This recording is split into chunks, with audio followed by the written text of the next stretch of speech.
"I don't want to bother you," the soldier barked, his voice cutting through the Alabama storm like a knife. But Maya Johnson, a black single mother, ignored the chill in her bones and slammed on the brakes of her rusted pickup. Through the fogged windshield, she saw him, limping, his arms in slings, his scarred face half hidden under the hood, weighed down by a drenched duffel bag. Despite all the warnings, she leaned out, the rain stinging her. "Get in the car, you're hurt," she called, her voice firm even as her heart pounded. His eyes, rough with pain but sharp, looked straight into hers. "Not begging for your mercy," he growled, but he remained still. Why had she opened that door? What secrets would this stranger reveal to shatter her world? Watch to find out. Sign up to receive our latest stories and share where you're watching. Will Maya's kindness save her or destroy her? Listen in to discover the truth. The rain didn't fall, it waged war. It hammered the cracked asphalt of County Road 17, turning the Alabama dusk into a shimmering silver-gray blur. Maya Johnson gripped the steering wheel of her '98 Chevy pickup, its wipers screeching in futile protest against the deluge. The clock on the dashboard blinked 7:32 p.m., each digit a quiet accusation. She was late again. Eli, her 6-year-old son, was waiting at home with a babysitter, probably clutching his stuffed dinosaur, expecting the fried chicken and mashed potatoes she'd promised from Della's diner. Maya's shift at the feed store had dragged, the kind of day where customers argued over grain prices and her boss hovered like a hawk. Now, with the storm turning the road into a river, all she wanted was to get home, kick off her boots, and hear Eli's giggle. But then she saw him. A figure staggered along the shoulder, barely visible through the curtain of rain. He was tall, lean, his silhouette hunched under the weight of a drenched duffel bag slung over one shoulder. His right arm hung limp, cradled against his chest as if shielding a wound. Each step was a labored limp, his boots sinking into the mud. A faded jacket clung to him like a second skin, and Maya caught the faint outline of an army patch on the sleeve. Her breath hitched. A soldier, she thought. Out here alone. Her foot eased off the gas. The truck slowed, its engine grumbling. Her grandmother's voice echoed in her mind, sharp as ever. "Don't you dare stop for strangers, Maya. Trouble's all they bring." She'd heard it 1,000 times growing up in Willow Creek, a town where folks locked their doors and eyed outsiders like they carried plague. Maya, a black single mother in a place where trust was scarce, had learned to keep her guard up. She'd fought too hard for her trailer, her son, her life, to risk it on a whim. Eli's face flashed in her mind, his gap-toothed grin, his small hand in hers. She should keep driving. She had to. But her eyes lingered on the man. The way he moved wasn't just tired, it was broken, like a machine grinding to its last gear. The storm seemed to swallow him, his form flickering in the weak glow of her headlights. Something twisted in her chest, a pang she couldn't name. It wasn't pity, it was deeper, older, like a memory of her father, a Vietnam vet who'd walked with that same heavy gait after nights when the world felt too big. She muttered a curse under her breath, her hands trembling as she rolled down the window. Rain stung her face cold and sharp. "Leave me alone, lady. I'm nobody's problem," the man shouted before she could speak, his voice raw, slicing through the storm. He didn't look up, just kept limping, head bowed against the wind. Maya's heart pounded, but she leaned out, her braid catching the wet. "Hey, you sure you're okay out there?" she called louder now, her voice steady despite the fear clawing her throat. He stopped, boots sinking into the muck. Slowly he turned. The hood of his jacket fell back just enough to reveal a face carved by hardship. High cheekbones, a jagged scar tracing his left cheek, and eyes that burned with a mix of defiance and exhaustion. His skin was pale, almost ghostly in the headlights, and his right arm was wrapped in a makeshift sling, stained with dirt and something darker. "Didn't ask for your pity," he growled, but his body swayed, betraying him. "I'm not offering pity," Maya shot back, surprising herself. "I'm offering a ride. The bus stop's 5 miles out, and you're half drowned already." His gaze locked onto hers, searching, like he was testing her soul. The rain roared between them, a wall of sound and fury. Maya's pulse raced, She didn't know this man, didn't know his story, his pain, or his danger. But she knew the look in his eyes. She'd seen it in the mirror after her husband walked out, after the bank letters started piling up. It was the look of someone who'd forgotten what it felt like to be seen. "Name's James," he said finally, voice softer but still edged. "Just trying to get to Wilton." "Wilton's 20 miles, Maya said, eyebrows rising. "On foot? In this?" He shrugged, a faint wince crossing his face as the duffel shifted. "Ain't got much choice." She hesitated, her fingers hovering over the gear shift. The safe thing, the smart thing, was to drive away, to leave this stranger to his road and his storm. But her father's words surfaced, spoken years ago under a similar sky. "Sometimes, Maya, you're the only one who can stop for somebody." She swallowed hard, then reached across the bench seat and pushed the passenger door open. It creaked, a reluctant invitation. "Get in," she said. "I'm heading past the old mill. I'll drop you at the bus stop." James stood there, rain streaming down his face, like he was weighing her offer against some invisible cost. Then slowly, he nodded. He shuffled to the truck, each step a grimace, and climbed in, the duffel thudding onto the floor. The cab filled with the smell of wet canvas, mud, and something metallic. Blood, maybe, or rust. He sat stiffly, favoring his right side, his good hand clutching the bag like a lifeline. Maya pulled back onto the road, the truck's tires hissing against the wet asphalt. The silence between them was thick, broken only by the rhythmic thump of the wipers and the faint hum of the heater. She stole a glance at him. His hair was cropped short, military style, and the scar ran deeper than she'd thought, disappearing beneath his collar. He looked young, maybe 30, but his eyes were older, carrying years no one should have to hold. "You in the service?" she asked, keeping her tone light, like she was chatting with a customer at the feed store. "Was," he said curtly. "Discharged last week." "Honorable?" A ghost of a smile flickered on his lips. "Ain't no other kind." She nodded, letting the silence settle again. The diner's neon sign loomed ahead, but Maya's mind was elsewhere. She thought of Eli, of the foreclosure notice tucked in her kitchen drawer, of the way life kept piling stones on her back. Helping this man felt reckless, but it also felt right, like a small rebellion against a world that had tried to break her. The bus stop was a rusted shelter by the mill, empty and dark. Maya slowed the truck, expecting James to grab his bag and go. But he didn't move, his eyes fixed on the road ahead, his jaw tight. "They took my ID," he said quietly, almost to himself. "Lost my wallet in an accident. Said my papers had come in the mail." Maya's hands tightened on the wheel. "You mean they just let you out? No ID? No nothing?" He gave a bitter laugh. "System's not exactly built for stragglers." She stared at him, the weight of his words sinking in. No ID, no money, no place to go. The rain pounded harder, as if urging her to decide. She could leave him here, let him fade into the storm, but that pang in her chest wouldn't let go. Before she could second-guess herself, she spoke. "You got somewhere to stay tonight?" His head snapped up, eyes narrowing. "I'll manage." "That's not what I asked," she said, softer now. "I've got a couch. It's not much, but it's dry. One night, that's all." James studied her, his gaze piercing, like he was looking for a trap. Maya held her breath, wondering if she'd just made the biggest mistake of her life. Finally, he nodded, a single, sharp motion.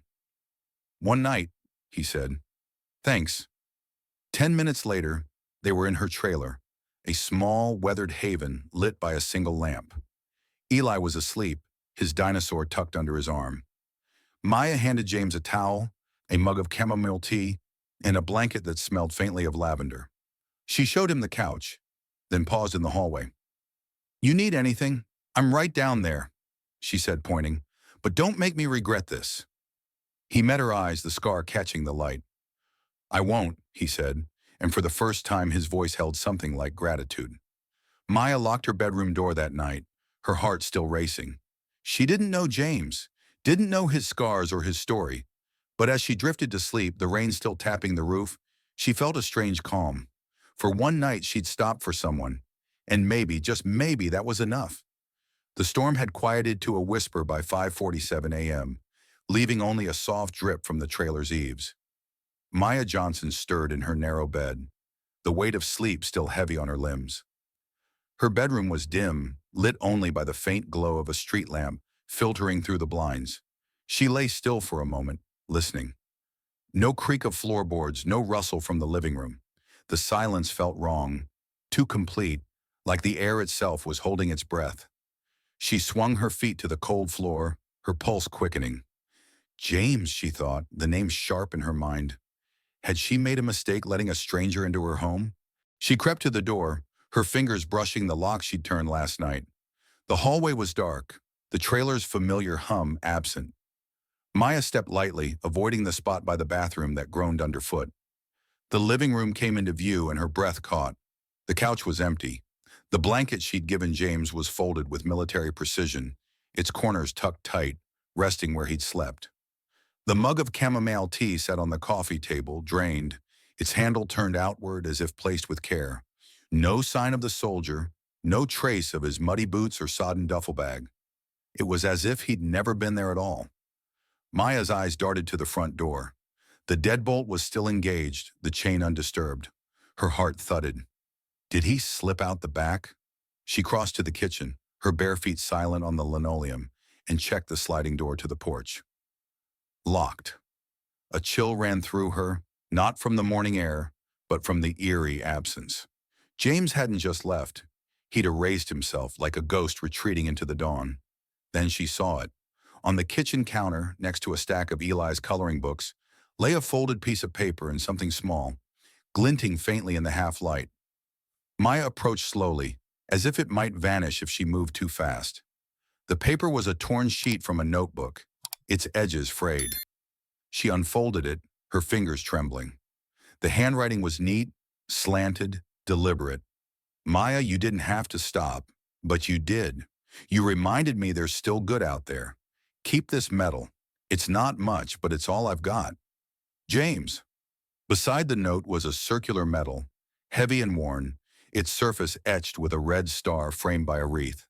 Maya lifted it, its weight surprising in her palm. The metal was cool, scratched from years of wear, the ribbon frayed at one edge. She turned it over, searching for a name, a date, anything, but found only the faint outline of an inscription too faded to read. Her chest tightened. A soldier's medal, she thought, left by a man who carried more scars than stories. Why had he given it to her? And why leave without a word? She stood there, the note in one hand, the medal in the other, the trailer's silence pressing against her. Outside, a rooster crowed, and the first rays of dawn crept through the window, painting the counter in gold. Maya's gaze fell to the drawer by the sink, where she kept Eli's crayon drawings, a broken watch, and the foreclosure notice that had arrived last week. She opened it, tucking the note and medal inside, next to the letter from Maple Hollow Credit Union. The words on the notice burned. 30 days to vacate, eminent domain, highway development. Her home, the trailer her father had built, the garden where Eli planted marigolds, was slipping away. The county wanted the land for a new road, and her missed mortgage payments gave them the leverage to take it. Maya closed the drawer softly, her fingers lingering on the handle. She should feel relieved. James was gone, no trouble, no threat. But the emptiness he'd left felt heavier than his presence. She moved to the couch, tracing the edge of the folded blanket.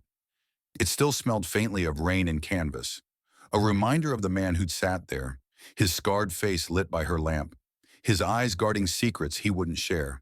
She'd offered him shelter, not out of charity but because she'd seen something in him, a mirror of her quiet battles. Now he was gone, and she was alone again, with a fight she wasn't sure she could win. The clock ticked towards 6:00 a.m. Eli would wake soon, his small feet pattering down the hall, asking for pancakes and his dinosaur. Maya straightened, pushing her braid over her shoulder. She started the coffee maker, its gurgle breaking the silence. As the scent of cheap grounds filled the air, she noticed something else. A faint smudge of mud by the couch, barely visible. It was the only proof James had been real, not a dream born of exhaustion and stormlight. She didn't wipe it away. Not yet. By 6:30, Eli was up, his voice bright as he chattered about school. Maya forced a smile, pouring syrup on his plate, but her mind was elsewhere. She kept seeing James's limp, his guarded eyes, the way he'd clutched his duffel like it held his entire world. At the feed store that morning, she worked mechanically, bagging cornmeal and nodding to customers. Her coworker Nora noticed her distraction. "You okay, Maya? Look like you saw a ghost," she said, leaning on a sack of oats. "Just tired," Maya lied, her hand brushing the pocket where she'd slipped James's note. She didn't tell Nora about the soldier, the medal, or the strange ache his absence left. It wasn't logic. It wasn't something she could explain. It was like she'd been waiting for a sign, and James, with his scars and his storm, had been it. Back home that evening, Maya stood at the sink, washing dishes as Eli colored at the table. The foreclosure notice loomed in her mind, a countdown she couldn't outrun. She dried her hands and opened the drawer, lifting the medal again. Its red star caught the light, and she wondered about James, where he was, what he'd been through, why he'd left this piece of himself behind. The note's words replayed. "You reminded me there's still good out there." She wanted to believe it, but the world felt heavy, its edges sharp with loss. Outside, the garden lay quiet, the marigolds drooping under the weight of last night's rain. Maya stepped onto the porch, the medal in her hand. The air was crisp, the sky clear, stars pricking through the dusk. She looked down the road where she'd found James, half expecting to see a silhouette. There was nothing but shadows. She closed her fist around the medal, its edges pressing into her palm. Whatever James had been running from, whatever he'd carried, he'd left her something sacred. And though she didn't know it yet, that act of kindness, stopping in the storm, had set something in motion, something that would return to her when the world seemed darkest. The sun dipped low over Willow Creek, painting the trailer's aluminum siding in hues of amber and rust. It was 6:15 p.m. on a Tuesday, 10 days since the storm that brought James into Maya Johnson's life. Inside, the air smelled of crayons and spaghetti sauce. Maya sat at the kitchen table, helping Eli sound out words for his spelling homework, her voice patient despite the knot in her stomach. The foreclosure notice, now creased from handling, lay hidden in the drawer with James's note and the red-starred medal. 30 days, that's all she had before the bank and the county's highway project could strip away her home, Eli's garden, and the life she'd clawed to build. She pushed the thought down, focusing on Eli's pencil, scratching cat onto lined paper. A sharp knock at the door jolted her. Maya froze, her hand hovering over Eli's workbook. Willow Creek wasn't a place for unannounced visitors, not at this hour. Eli looked up, his brown eyes wide. "Who's that, Mama?" he asked, clutching his dinosaur. "Stay here, baby," Maya said, her voice calm, but her pulse racing. She wiped her hands on her jeans and crossed to the door, peering through the small window. Her breath caught. There stood James, his silhouette unmistakable even in the fading light.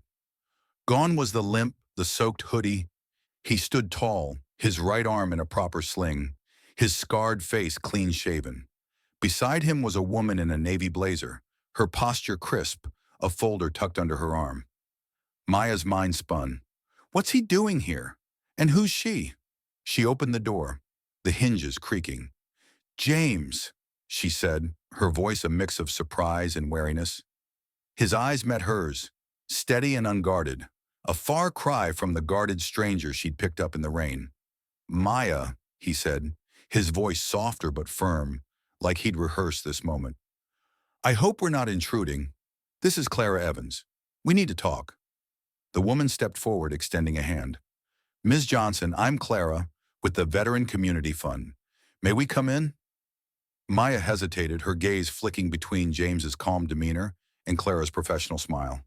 Her grandmother's warnings echoed. Strangers bring trouble. But James wasn't a stranger. Not entirely. She nodded, stepping aside. "Sure.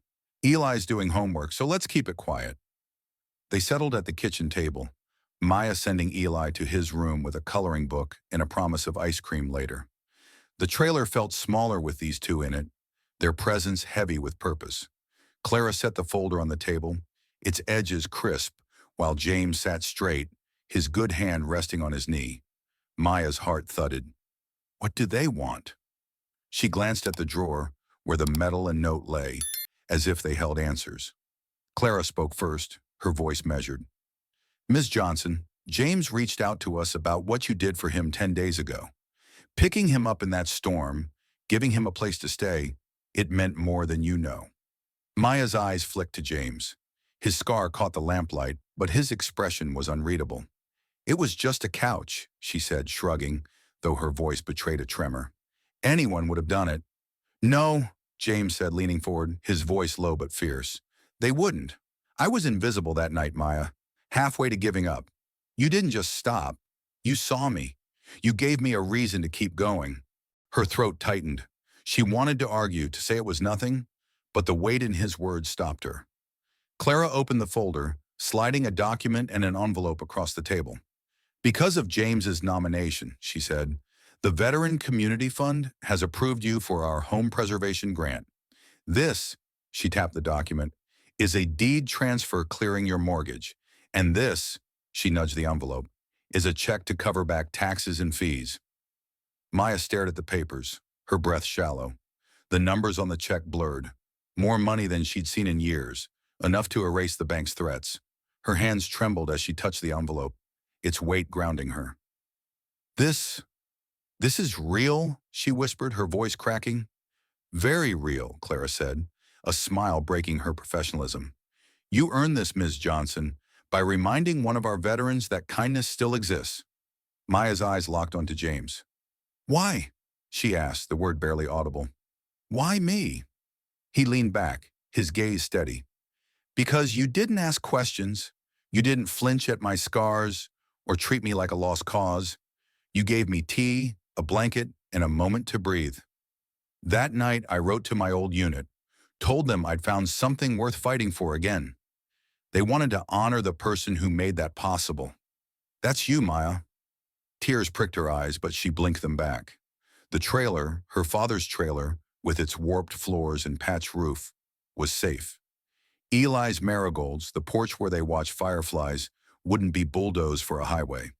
She pressed her hands to her face, overwhelmed, the papers crinkling under her elbows.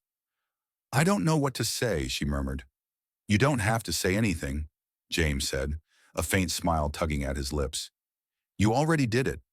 Clara stood, smoothing her blazer. We'll follow up with paperwork, but the funds are yours. If you need anything, our office is in Montgomery. She handed Maya a card, then glanced at James. We should let you get back to your evening. James rose, his sling catching the light. Thank you, Maya, he said, his voice soft but heavy with meaning. This isn't the end. It's just the start. They left as quietly as they'd come, the door clicking shut behind them. Maya sat frozen, the envelope in her hands, Eli's laughter drifting from his room.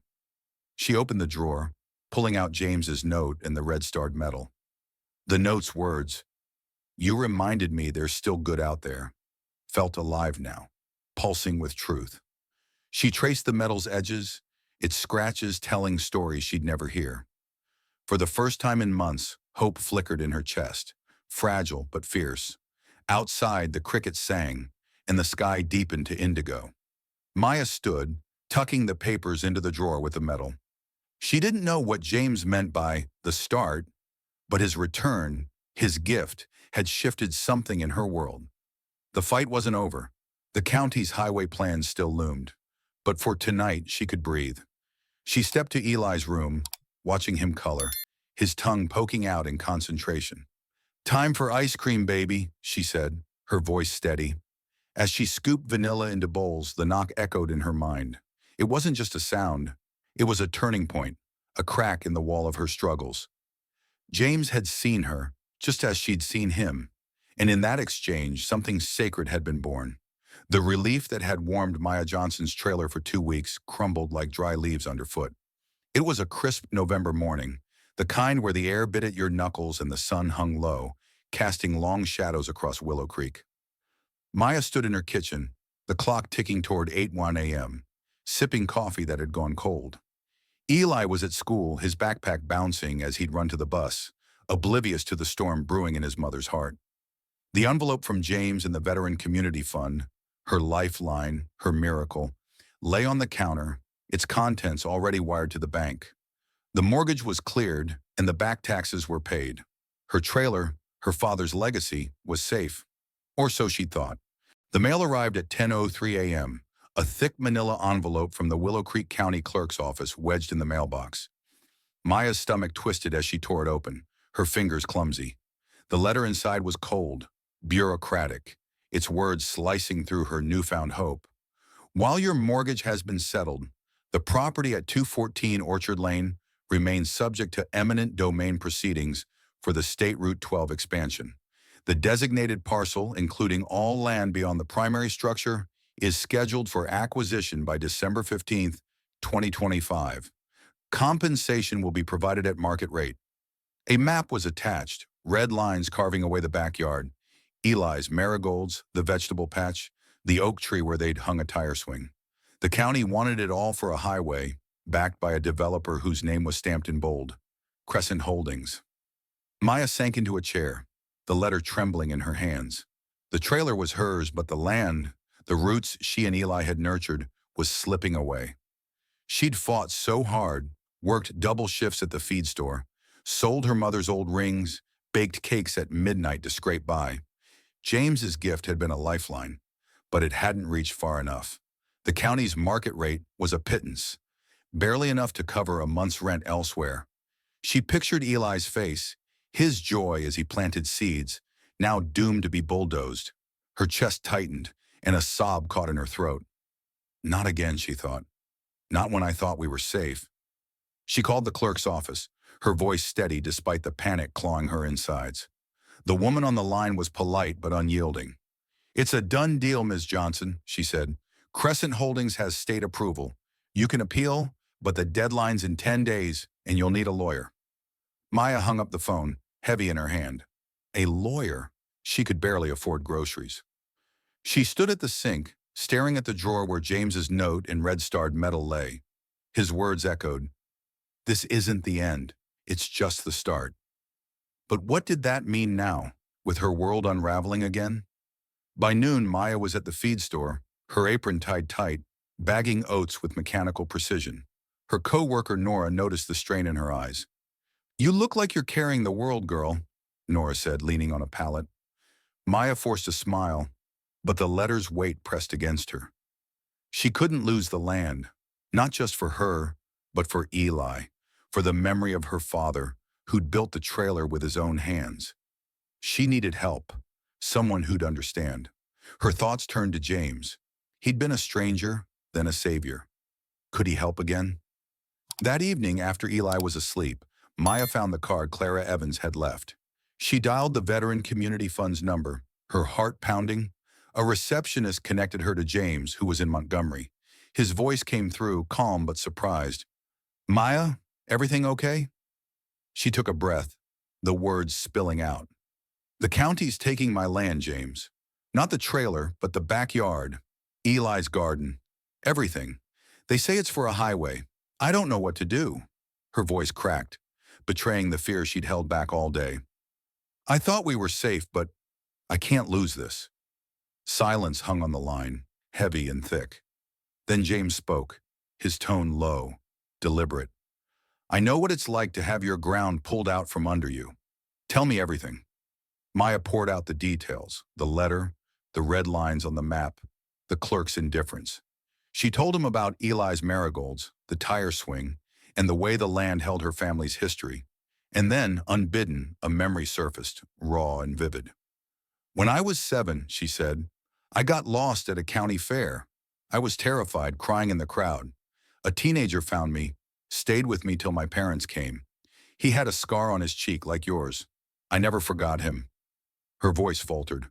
"I don't know why I'm telling you this. I feel lost again." James's breath hitched, barely audible. "Maya," he said, his voice softer now. "What was your last name back then?" "Carver," she whispered, her heart skipping. The line went quiet, and for a moment she thought the call had dropped. Then James spoke, his words slow, weighted. "I had a little sister named Maya Carver. We were split up after our parents died. I was 15, sent to foster care. That fair, I was there. I had a scar from a fight. Maya, it was you. The world tilted. Maya gripped the phone, her knees weak. Images flashed.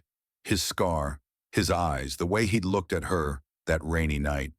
James, she said, her voice trembling. Are you my brother? I think I am, he said, and she could hear the emotion in his voice, raw and unguarded. I've been looking for you for years. The army, the injuries, it kept me moving. But that night in the rain, it was you. I didn't know, but I felt it. Tears streamed down Maya's face, a mix of shock and joy. She laughed, a shaky, disbelieving sound.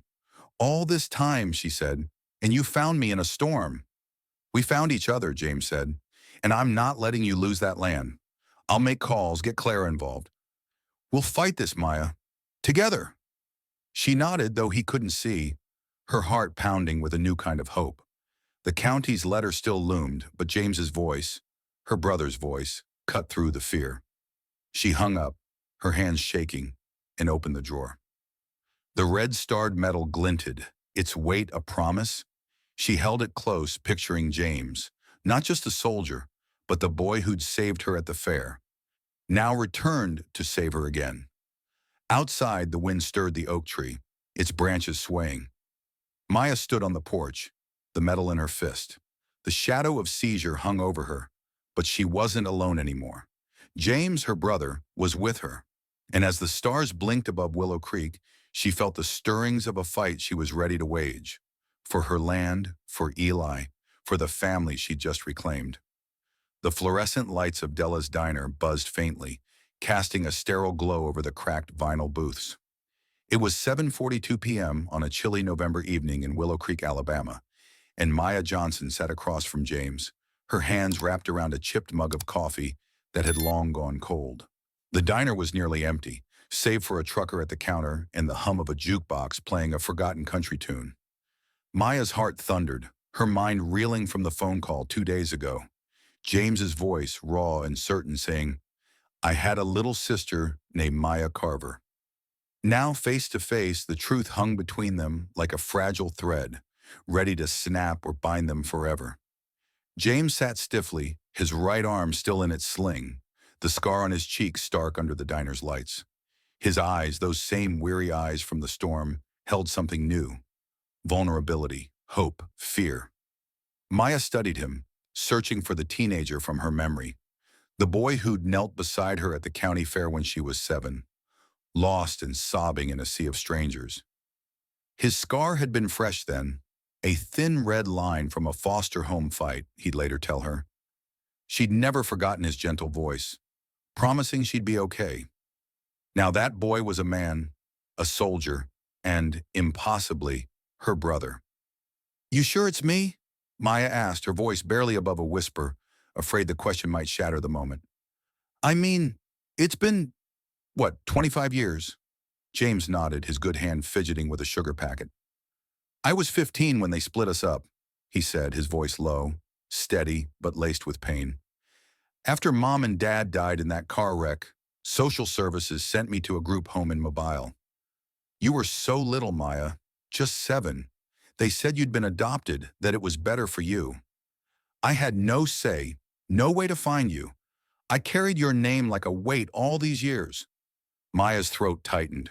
She remembered fragments of that time, her parents' laughter, then the sudden silence, the foster homes, the kind couple who'd adopted her and given her their name, Johnson. But James had been a shadow, a memory she couldn't place until the fair. I thought you were just some kid who helped me, she said, her eyes welling. I didn't know you were family. He leaned forward, his gaze intense. That day at the fair, I saw you crying by the Ferris wheel. You looked so much like Mom, even then. I stayed with you till your foster parents came, but I couldn't tell you who I was. I was a runaway in trouble. I didn't want to mess up your life. Maya's hands trembled, the coffee mug rattling against the table. You didn't mess up anything, she said, her voice breaking. You made me feel safe. I held on to that for years. She paused, her mind flashing to the red-starred metal in her drawer, the note he'd left. You reminded me there's still good out there. And then you show up in the rain, and I I didn't even know it was you. James's lips twitched, a faint smile breaking through. I didn't either. Not at first. But when you stopped that night, something felt right, like I'd been looking for you without knowing it. He reached into his jacket, pulling out a worn photo, its edges curled. He slid it across the table. This was us before. Maya took it, her breath catching. Two kids, a gangly teenager with a shy grin and a little girl with pigtails holding his hand, stood in front of a clapboard house, her parents' house. She touched the photo, tears spilling over. That's me, she whispered. And you? Yeah, James said, his voice thick. I kept it through every deployment, every hospital. It was all I had left of you. The diner faded, the world narrowing to the photo, the proof of their shared blood. Maya laughed, a shaky, joyous sound. All this time, she said, and we found each other in a storm.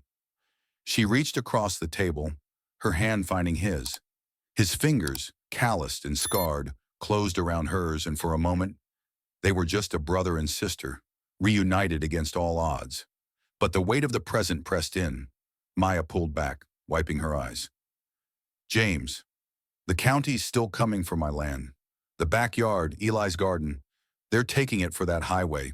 I can't lose it, not now, not when... She trailed off, the words too heavy. Not when she'd just found him. James's jaw tightened, his soldier's resolve surfacing. I meant what I said, Maya. We're fighting this together. I called Clara.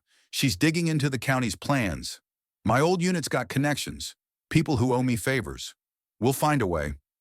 Maya nodded, hope flickering despite the fear. She told him more about Eli's marigolds, the tire swing, and the way the land held her father's dreams. And then, unprompted, she shared another memory. When I was little, after the fair, I used to pretend I had a big brother out there, watching over me. I'd talk to him at night, like he could hear me. She smiled, embarrassed. Guess I wasn't wrong. James's eyes softened, but his voice was firm. I'm here now, Maya, and I'm not going anywhere. He paused, then added, You gave me back my life that night in the rain. You didn't just stop for a stranger, you stopped for me. Now it's my turn to stand up for you. The jukebox clicked, a new song starting, but Maya barely heard it. She looked at James, seeing not just the soldier or the boy from the fair, but her brother, the missing piece of her heart.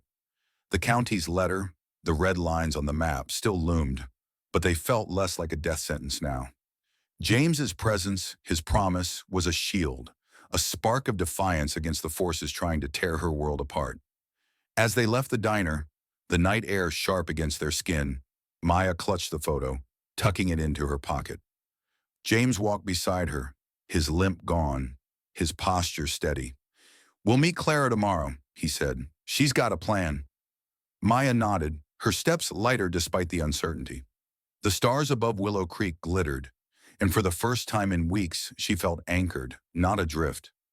Back home, she opened the drawer, placing the photo beside the red-starred medal in James's note. She traced the star's edges. It scratches a map of her brother's battles. The truth had unraveled, not just of their shared past, but of a bond forged in kindness and chance. The fight for her land was far from over, but Maya wasn't alone anymore. She closed the drawer, a quiet vow forming in her heart. For Eli, for James, for the family she'd reclaimed, she would fight. The Willow Creek Community Center buzzed with tension, its folding chairs packed with townsfolk on November 12th, 2025 at 7 p.m. The air smelled of stale coffee and nervous sweat, the fluorescent lights casting stark shadows on the linoleum floor.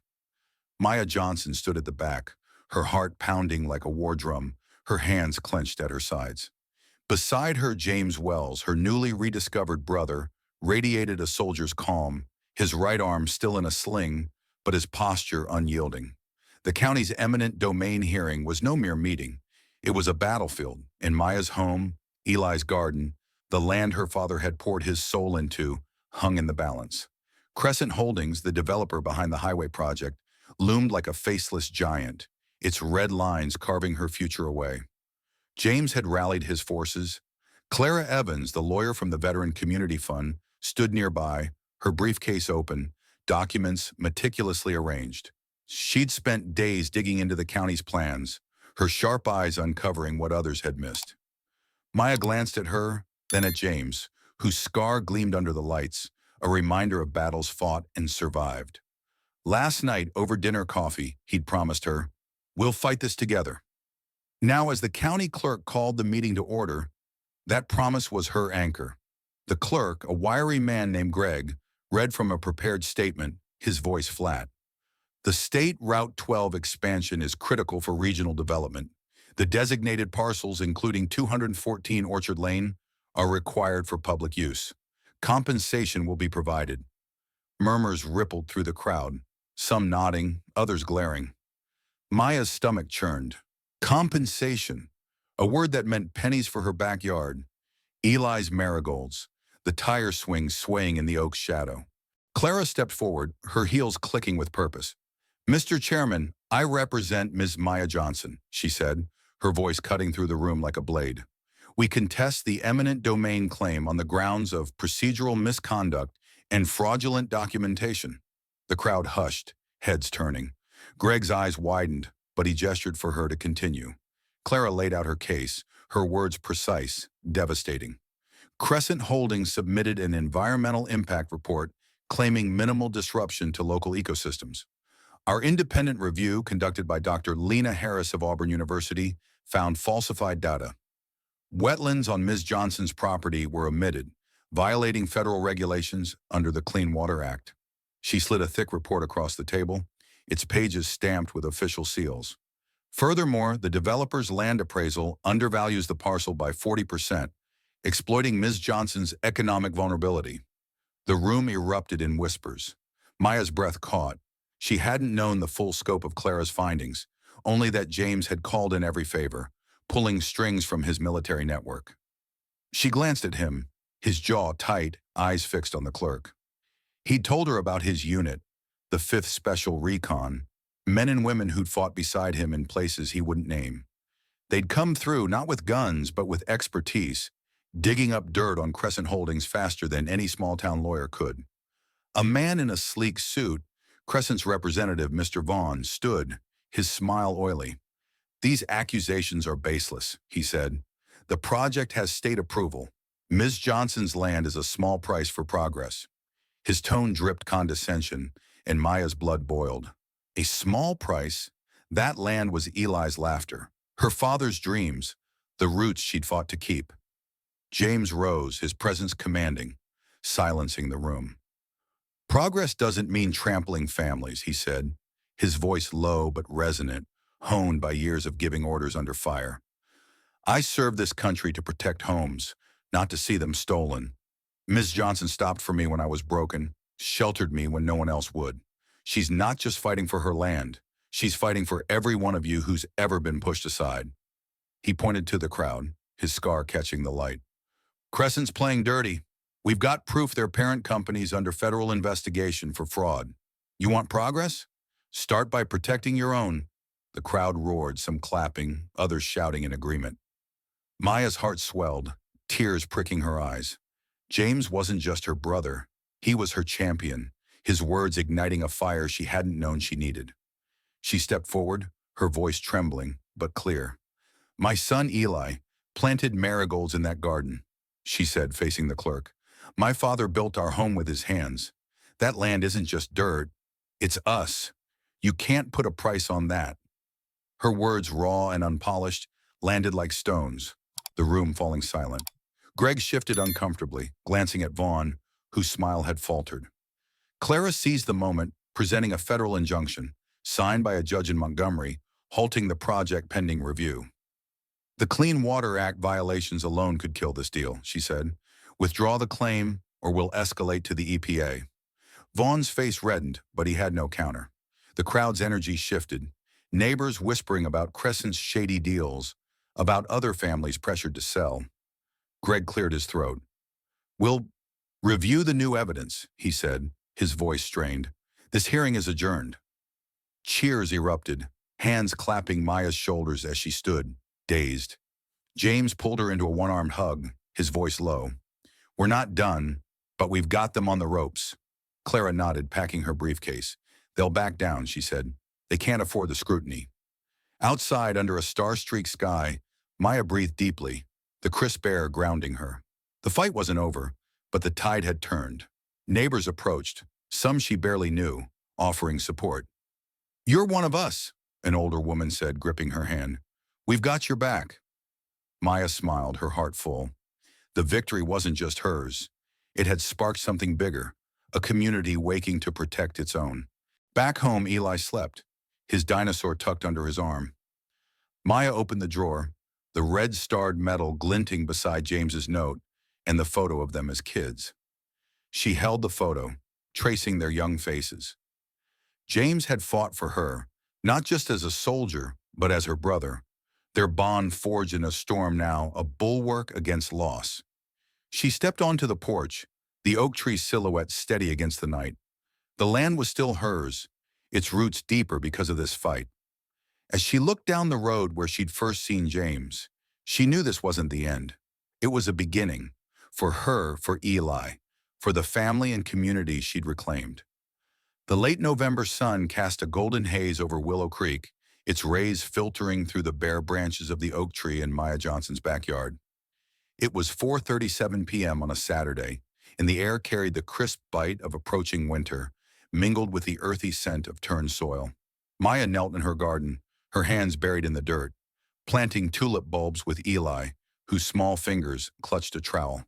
The land, her land, Eli's marigolds, the tire swing, was hers, secured after the town hall victory against Crescent Holdings. The county had withdrawn its eminent domain claim 3 days ago, on November 9, 2025, cowed by Clara's legal assault in the community's uproar.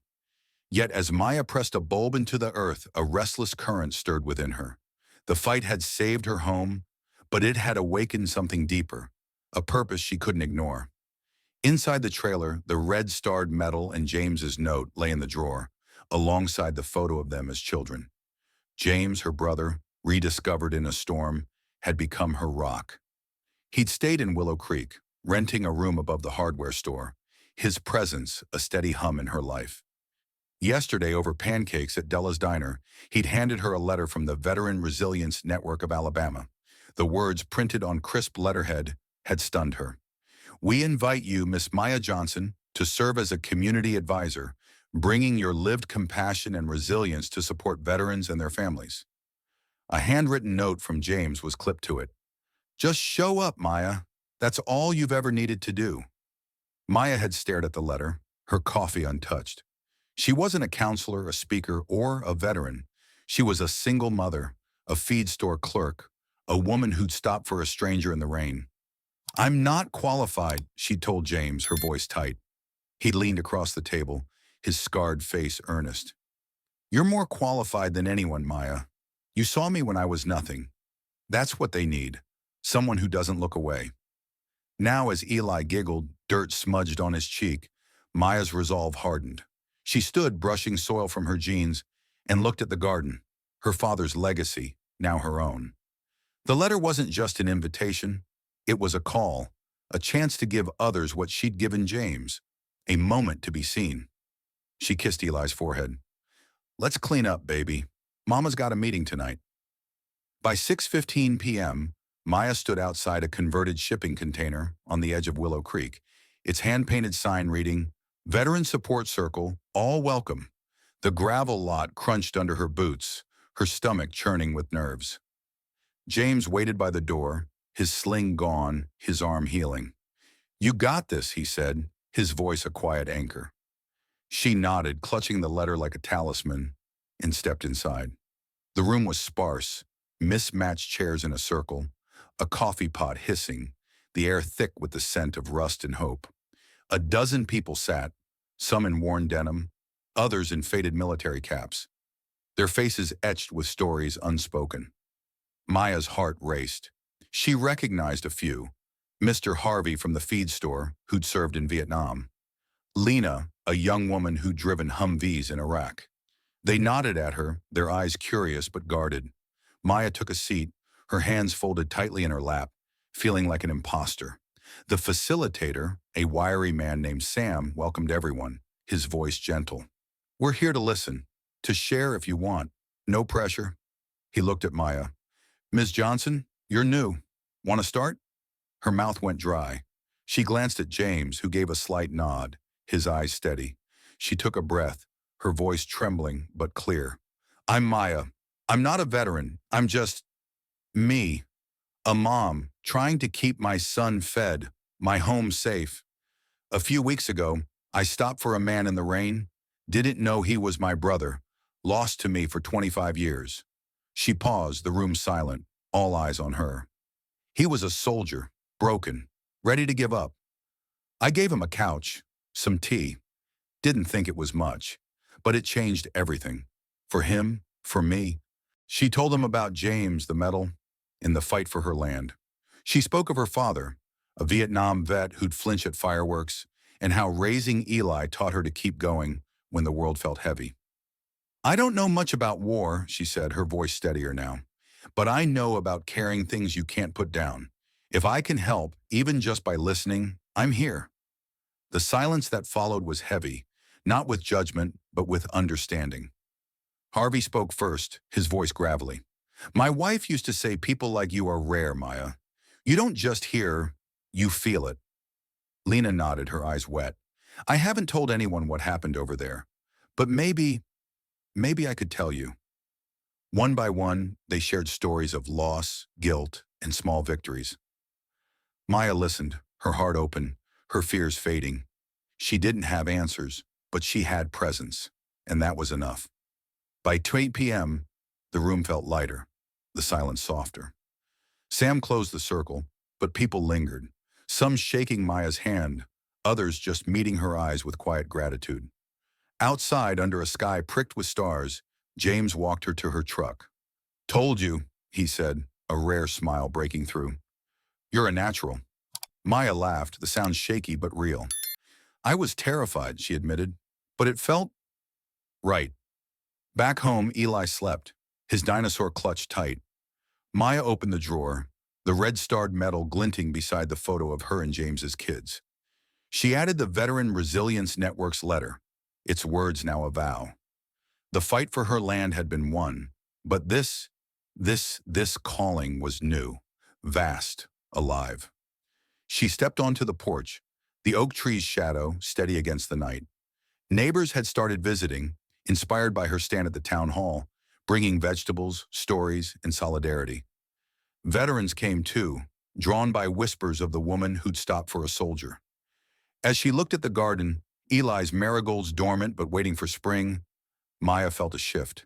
She wasn't just a mother, a clerk, a survivor.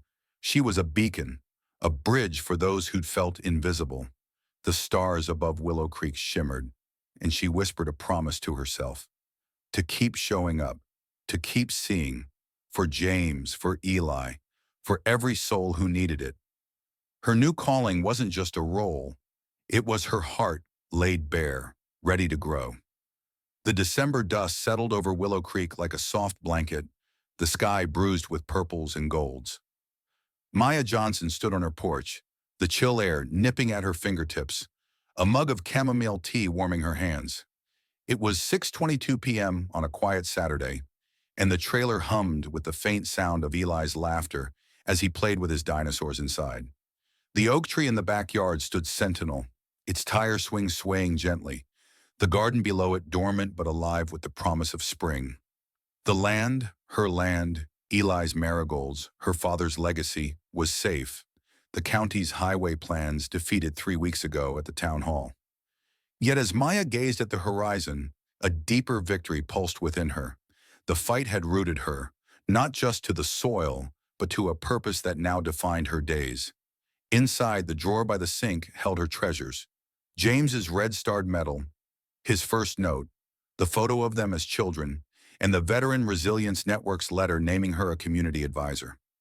James, her brother rediscovered in a storm, was no longer a fleeting presence. He'd stayed in Willow Creek, his room above the hardware store a short walk away. Their bond, forged in rain and revelation, had grown steady, a quiet rhythm of shared meals and late-night talks. Last week, he'd helped Eli plant a new row of tulip bulbs, his scarred hands gentle in the dirt, his laughter mingling with her son's. Uncle James, Eli called him now, the title a melody in Maya's heart. Tonight, though, something stirred the air, a sense of culmination, of promises kept. At 6:30 p.m., James's truck rumbled into the driveway, its headlights cutting through the twilight. He stepped out, his sling long gone, his limp faded, carrying a small wooden box. Maya's pulse quickened. He'd texted earlier cryptic, "Got something for you. Be ready." She met him at the porch steps, her braids swinging, her eyes curious. "What's this about?" she asked, her voice light but edged with anticipation. James's smile was rare, soft, the scar on his cheek catching the porch light. "You'll see," he said, handing her the box. It was heavy, carved with simple lines, the wood warm under her fingers. "Open it." She lifted the lid, her breath catching. Inside lay a new medal, a twin to the red-starred one he'd left that first night, but freshly minted, its surface gleaming. Engraved on one side was a star, on the other a single line. "To Maya, who gave me back my family." Her eyes welled, the words blurring. "James," she whispered, "you didn't have to." "I did," he said, his voice low, fervent. "That night in the rain, you didn't just save a stranger. You saved me, your brother. You gave me back my life, Maya. And through you, I found my way to everyone I've helped since. This is my promise to you. You're never fighting alone again." Tears spilled over and Maya laughed, a shaky, joyous sound. She pulled him into a hug, his arms strong around her, the box pressed between them. The moment felt sacred, a sealing of their bond, not just as siblings, but as survivors who'd found each other against all odds. She stepped back, holding the medal, its weight a vow. "You've already done so much," she said. "The land, the fight. I don't know how to thank you." "You already did," James said, his eyes steady. "You just don't know it yet." Inside, they sat at the kitchen table, Eli joining them, his dinosaur tucked under his arm. Maya placed the new medal beside the old one, the drawer open like a shrine to their journey. She told Eli about the fair, about the boy who'd saved her, now his uncle. Eli's eyes widened, his small hand touching the medals. "Uncle James is a hero," he said, and James's laugh was soft, humble. The past weeks had transformed Maya's world. Her role as a community advisor for the Veteran Resilience Network had taken root, her presence at the support circle drawing veterans and civilians alike. Last Tuesday, a young Marine named Marcus shared his story of loss, his voice breaking until Maya's quiet nod gave him courage to continue. Afterward, he'd gripped her hand, whispering, "You make it feel okay to be here." Strangers became neighbors, their stories weaving a tapestry of resilience. The feed store buzzed with talk of Maya's stand, her fight inspiring others to challenge unfair land deals. Her garden had become a beacon. A hand-painted sign stood at its edge. "Free produce for veterans. What you grow in quiet places feeds someone you'll never meet." Veterans came, some taking carrots, others just standing in the silence, her presence enough to ease their burdens. One man, a Gulf War vet, left a note. "You reminded me I'm not forgotten." Maya pinned it to the fridge, next to Eli's drawings. James visited often, never alone. His old unit, the 5th Special Recon, sent members to help. A quiet woman who fixed the porch railing, a wiry man who repaired the trailer's leaky roof. They came, worked, and left, no fanfare. Their aid a silent thank you for what Maya had given their brother. Last week, a woman named Reggie installed a small solar panel by the garden, her only explanation. "James said you'd need light to grow." As night deepened, Maya stepped onto the porch, James beside her. Eli ran through the yard, chasing fireflies, his laughter a song. The oak tree loomed, its roots deep, unyielding. Maya held the new medal, its inscription a mirror to her heart. Her fight for the land had been won, but this calling, this family was her true victory. She looked at James, her brother, his silhouette steady against the stars. "We did this," she said, her voice soft but sure. "Together." He nodded, his hand on her shoulder. "And we'll keep doing it. For Eli. For all of them." The trailer glowed behind them, a haven of warmth and memory. Maya's gaze swept the garden, the land she'd fought for, now a symbol of more than survival. It was a promise to keep showing up, to see the unseen, to grow roots that no storm could uproot. As fireflies danced, she felt her father's presence, her mother's laughter, the weight of every quiet act of kindness that had led her here. Willow Creek slept, but its heart beat in her, in James, in the community they'd awakened. The roots were deep, the promises eternal, and Maya, standing tall, was ready for whatever came next. Maya's story is a testament to the power of kindness, a single act in the rain rippling into a legacy of love, family, and community. Has a quiet moment of compassion ever changed your life? Share your thoughts in the comments below. Tell us where you're listening from and how this tale touched you. Your story might inspire someone else, just as Maya's did. Thank you for joining us on this journey through Willow Creek, for standing with Maya and James as they fought for home and heart. We're grateful for your time and your presence. Stay tuned for more stories that remind us of the roots we grow and the promises we keep. Until next time, keep seeing the unseen, and we'll meet again soon.